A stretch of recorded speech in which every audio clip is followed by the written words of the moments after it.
Hi everyone. ഇന്ന് നമ്മൾ discuss ചെയ്യുന്നത് മാർജിനൽ പ്രൊഡക്ടിവിറ്റി തിയറിയാണ്. ഈ തിയറി ഓഫ് ഡിസ്ട്രിബ്യൂഷനിൽ വരുന്ന ഒരു തിയറിയാണ്. കൂടാതെ ഈ തിയറി ഡിറൈവ് ചെയ്തിരിക്കുന്നത് മാർജിനൽ പ്രിൻസിപ്പിൾ എന്ന കൺസെപ്റ്റിൽ നിന്നാണ്.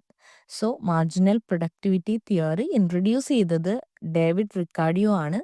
സോ ഇനി നമുക്ക് ഈ തിയറി എന്താണെന്ന് നോക്കാം. Meaning of the marginal productivity theory.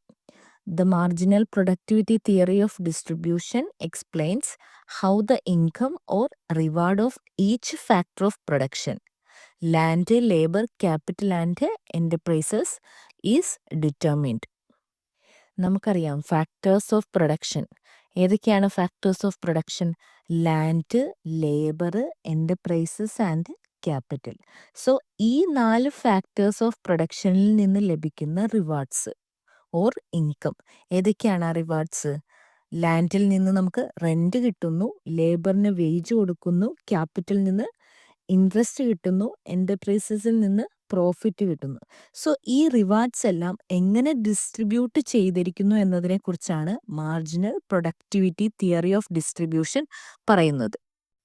It says that each factor is paid according to its marginal productivity, that is the extra output or revenue it's added to the production process.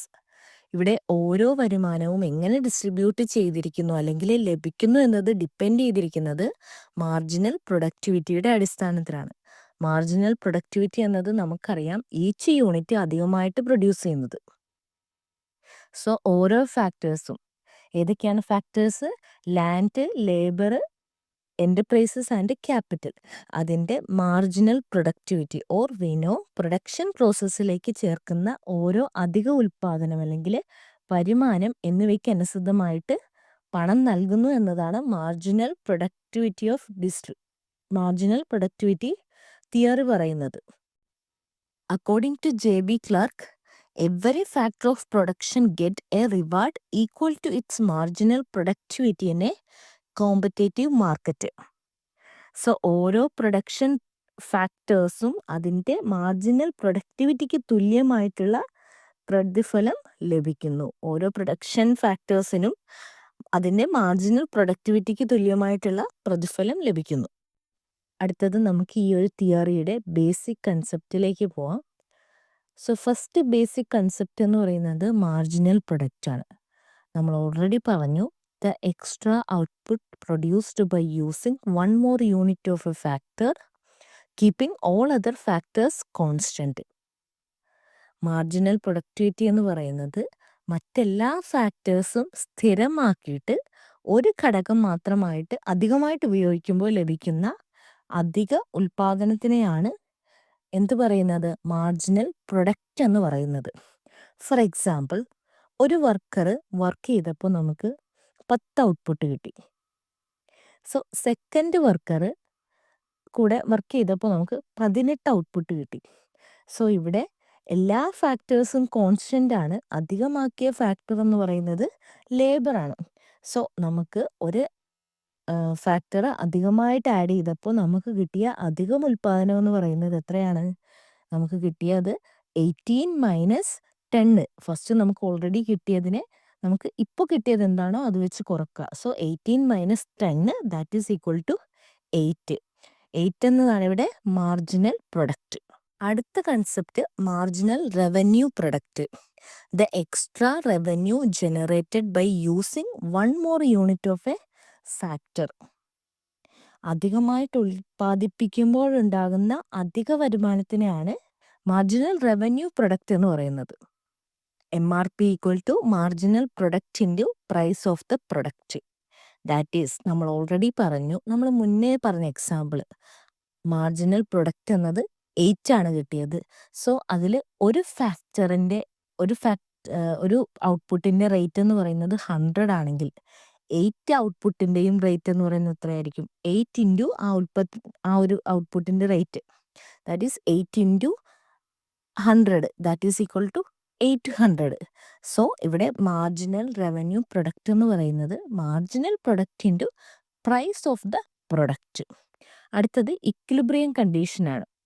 So ഈ ഒരു തിയറിയുടെ main point ആണ് equilibrium condition.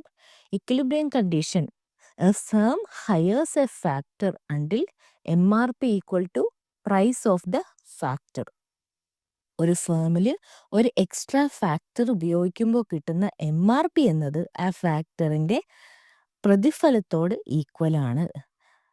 That means MRP equal to ഫാക്ടറിൻ്റെ reward. ഒരു എക്സാമ്പിളിലൂടെ ഈ ഒരു concept clear ആവും. നമ്മളൊരു ടോയ് ഫാക്ടറി സപ്പോസ് ചെയ്യാണ്. ആ ഒരു ടോയ് ഫാക്ടറിയിൽ ഓരോ ടോയുടെയും പ്രൈസ് എന്ന് പറയുന്നത് 100 ആണ്. സോ അവിടെ ഓൾറെഡി ഒരു വർക്കർ ഉണ്ടായിരുന്നു. ആ വർക്കർ പ്രൊഡ്യൂസ് ചെയ്തിരുന്നത് 10 ഔട്ട്പുട്ടാണ്, 10 ഔട്ട്പുട്ടാണ്. അതിലേക്ക് മറ്റു ഫാക്ടേഴ്സിനെ എല്ലാം കോൺസ്റ്റൻ്റ് ആയിട്ട് നിലനിർത്തിക്കൊണ്ട് അടുത്തൊരു വർക്കറേയും കൂടെ അവിടെ ഹയർ ചെയ്യാണ്. അങ്ങനെ ഹയർ ചെയ്തപ്പോൾ ആ ഒരു ഫാക്ടറും കൂടെ ഒരു ഫാക്ടർ അവിടെ ആഡ് ചെയ്തപ്പോൾ അവർക്ക് 18 ഔട്ട്പുട്ട് കിട്ടി. സോ ഇവിടെ മാർജിനൽ പ്രൊഡക്റ്റ് എന്നത് 8 ആണ്. സോ ഇവിടെ അഡീഷണൽ ആയിട്ട് വന്ന മാർജിനൽ പ്രൊഡക്റ്റിനെ ബേസ് ചെയ്തിട്ടാണ് അഡീഷണൽ വർക്കറിൻ്റെ ഇൻകം തീരുമാനിക്കുന്നത്. സോ ഇനി ഇവിടെ ഒരു വർക്കർ കൂടെ വരുവാണ്. സോ അയാൾ കൂടെ വന്നപ്പോൾ ഔട്ട്പുട്ട് എന്നത് 24 ആയി. ഇവിടെ മാർജിനൽ പ്രൊഡക്റ്റ് എന്ന് പറയുന്നത് നേരത്തെ 2 ഫാക്ടേഴ്സ് ഉണ്ടായിരുന്നപ്പോൾ 18 ആണ് ഔട്ട്പുട്ട് പ്രൊഡ്യൂസ് ചെയ്തത്. സോ അവിടേക്ക് ഒരു ഫാക്ടർ, ദാറ്റ് മീൻസ് ഒരു ലേബർ കൂടെ വന്നപ്പോൾ ഔട്ട്പുട്ട് എന്നത് 24 ആയി. അങ്ങനെയാണെങ്കിൽ മാർജിനൽ പ്രൊഡക്റ്റ് എന്നത് 24 minus 18 that is equal to 6. So ഇവിടെ ഒരു ടോയുടെ ഒരു ടോയുടെ പ്രൈസ് എന്നുള്ളത് 100 ആണെങ്കിൽ 6 ടോയ് സെല്ല് ചെയ്യുന്നത് എത്ര രൂപയ്ക്കായിരിക്കും? 600 അല്ലേ? 6 ഇൻറ്റു 100 600. സോ ഈ ഒരു തിയറിയിൽ നിന്ന് തിയറി പറയുന്നത് റിവാർഡ് ഫോർ വൺ ഫാക്ടർ എന്ന് പറയുന്നത് marginal productivity of that factor ആണ്. That means third worker produce ചെയ്ത പ്രൊഡക്ഷൻ്റെ മാർജിനൽ റേറ്റ് എന്നത് 600 ആണ്. സോ ആ വർക്കറിൻ്റെ വേജും എത്രയായിരിക്കും? 600 ആയിരിക്കും. That means MRP of the third factor is equal to 600. That is equal to the wage of third factor.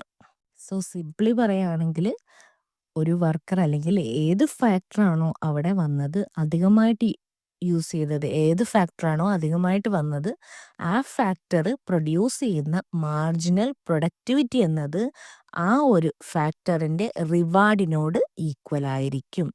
So ഇവിടെ നമ്മൾ ലേബറാണ് എക്സാമ്പിളായിട്ട് എടുത്തത്. സോ തേർഡ് ഫാക്ടർ അല്ലെങ്കിൽ തേർഡ് വർക്കർ വന്നപ്പോൾ നമുക്ക് കിട്ടിയ മാർജിനൽ പ്രൊഡക്റ്റ് എന്നത് 6 ആണ്. സോ 6 ഇൻറ്റു ഒരു പ്രൊഡക്റ്റിൻ്റെ റേറ്റ് എന്ന് പറയുന്നത് 100 ആണ്. സോ അവരുടെ മാർജിനൽ റവന്യൂ ഓഫ് പ്രൊഡക്റ്റ് എന്ന് പറയുന്നത് 600 ആണ്. ദാറ്റ് ഈസ് ഈക്വൽ ടു ആ തേർഡ് ഫാക്ടർ അല്ലെങ്കിൽ തേർഡ് ലേബറിന് കൊടുക്കുന്ന വേജ് എന്നുള്ളത് ആ ഒരു മാർജിനൽ റവന്യൂ ഓഫ് പ്രൊഡക്റ്റിനോട് ഈക്വൽ ആയിരിക്കും. അടുത്തത് ഇനി നമ്മൾ പറയുന്നത് ഈ തിയറിയുടെ കുറച്ച് അസംഷൻസ് ആണ്. ഈ അസംഷൻസിൻ്റെ ബേസിലാണ് ഈ തിയറി നിലനിൽക്കുന്നത്. ഫസ്റ്റ് അസംഷൻ എന്ന് പറയുന്നത് perfect competition in both factor and production market. Factor മാർക്കറ്റിലും പ്രൊഡക്ഷൻ മാർക്കറ്റിലും പെർഫെക്റ്റ് കോമ്പറ്റീഷൻ നിലനിൽക്കുന്നു. എന്നാൽ മാത്രമേ ഈ ഒരു മാർജിനൽ പ്രൊഡക്ടിവിറ്റി തിയറി എന്ന് പറയുന്നത് സക്സസ്ഫുൾ ആവുള്ളൂ. സോ ഫാക്ടർ മാർക്കറ്റ് എന്ന് പറയുന്നത് ലാൻഡ്, ലേബർ തുടങ്ങിയ ഫാക്ടറുള്ള മാർക്കറ്റാണ് factor market. Then production market എന്ന് പറയുന്നത് പ്രൊഡക്റ്റ് വാങ്ങുന്ന മാർക്കറ്റ്. സോ ഈ ഒരു മാർക്കറ്റിൽ പെർഫെക്റ്റ് കോമ്പറ്റീഷൻ നിലനിന്നാൽ മാത്രമേ മാർജിനൽ പ്രൊഡക്ടിവിറ്റി തിയറി സക്സസ്ഫുൾ ആവുള്ളൂ. സെക്കൻഡ് അസംഷൻ ആണ് homogeneous and mobile factors. For example all labour units are identical. So ഇവിടെ എല്ലാ ഫാക്ടേഴ്സും ഹോമോജീനിയസ് ആയിരിക്കണം. ദാറ്റ് മീൻസ് എല്ലാ എംപ്ലോയീസും സെയിം സ്കില്ലുള്ളവരായിരിക്കണം, അല്ലെങ്കിൽ പ്രൊഡക്ടിവിറ്റി ഉള്ളവരായിരിക്കണം, അല്ലെങ്കിൽ സെയിം ടൈപ്പ് ലാൻഡ് ആയിരിക്കണം. അടുത്ത assumption law of variable proportions applied. So ഇവിടെ ലോ ഓഫ് വേരിയബിളിന് അനുസൃതമായിട്ടാണ് ഉൽപാദനം നടക്കുന്നത്. ദാറ്റ് മീൻസ് ഫൈനൽ സ്റ്റേജിൽ ലോ ഓഫ് ഡിമിനിഷിങ് റേറ്റ് ആണ് പ്രവർത്തിക്കുന്നത്. അടുത്ത പോയിന്റാണ് full employment of all factors. എല്ലാവർക്കും തൊഴിലുണ്ടായിരിക്കണം. അടുത്ത point production functions allow substitution between factors. Production function ഫാക്ടേഴ്സിൻ്റെ ഇടയിൽ സബ്സ്റ്റിറ്റ്യൂഷൻസ് അലോ ചെയ്യുന്നു. സോ ഈ ക്ലാസ്സിൽ നമ്മൾ പഠിച്ചത് മാർജിനൽ പ്രൊഡക്ടിവിറ്റി തിയറിയാണ്. അതിൻ്റെ അസംഷൻസും അതിൻ്റെ എക്സാമ്പിളും അതിൻ്റെ മെയിൻ കൺസെപ്റ്റുകളുമാണ് പഠിച്ചത്. സോ മാർജിനൽ പ്രൊഡക്ടിവിറ്റി തിയറി എന്ന് പറയുന്നത് അഡീഷണലായിട്ട് ഒരു ഫാക്ടർ യൂസ് ചെയ്യുമ്പോൾ അല്ലെങ്കിൽ അഡീഷണലായിട്ടൊരു ഫാക്ടർ വരുമ്പോൾ അതിൽ നിന്ന് പ്രൊഡ്യൂസ് ചെയ്യുന്ന മാർജിനൽ പ്രൊഡക്റ്റ് എന്നത് ആ ഒരു ഫാക്ടറിൻ്റെ റിവാർഡിനോടോ അല്ലെങ്കിൽ പ്രൈസിനോടോ ഈക്വൽ ആയിരിക്കും. ഈ ക്ലാസ് നിങ്ങൾക്ക് ഇഷ്ടപ്പെട്ടെന്ന് വിചാരിക്കുന്നു. ഈ ക്ലാസ് നിങ്ങൾക്ക് ഹെൽപ്ഫുൾ ആയെങ്കിൽ ഈ ചാനൽ സബ്സ്ക്രൈബ് ചെയ്ത് സപ്പോർട്ട് ചെയ്യുക. ഈ വീഡിയോ ലൈക്ക് ചെയ്യുക. കൂടാതെ നിങ്ങളുടെ അഭിപ്രായങ്ങൾ കമൻറ്റിലൂടെ അറിയിക്കുക. നിങ്ങളുടെ ഫ്രണ്ട്സ് ആരെങ്കിലും ഈ എക്സാമിന് വേണ്ടി പ്രിപ്പയർ ചെയ്യുന്നുണ്ടെങ്കിൽ അവർക്ക് കൂടെ വീഡിയോ ഷെയർ ചെയ്ത് കൊടുക്കുക. Thank you for watching.